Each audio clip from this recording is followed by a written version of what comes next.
At the top of many people's minds this year is school security. Last year we saw tragedies like the Uvalde massacre and the fatal stabbing of a Belton High School senior. This year, many parents want to know what their districts are doing to keep kids safe. 25 News reporter Jarrell Baker is live from Belton High School to explain the changes coming to that district to improve security. Jarrell, good morning.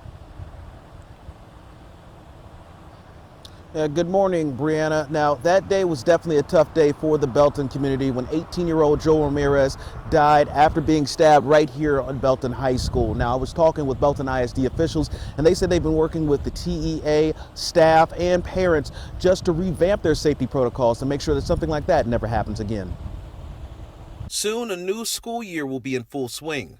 And while it's an exciting time, it also brings its share of worries, especially after the tragic Uvalde massacre. I think as a parent, anytime kids are hurt, in danger, they're vulnerable. I think that always concerns us as parents. Belton ISD also experienced a tragedy around that time when a Belton High School senior died after being stabbed on campus in May. Licensed master social worker Alexandria Long says these incidents impact parents and students. You don't have to necessarily go through it personally in order for it to affect you. Trauma, just by looking at something, it can affect you. So as far as these events, they were very close to home. For months, Belton ISD has worked with the TEA, staff, and the community to revamp their safety protocols. Our big things are going to be visibility, communication, and then using every tool at our disposal to do everything we can to keep our kids safe. Assistant Superintendent of Operations Mike Morgan says they allocated around $6 million to improve school safety. Through budgeting and staffing, we've been able to expand our security guard program to add additional campuses and add some additional security guards.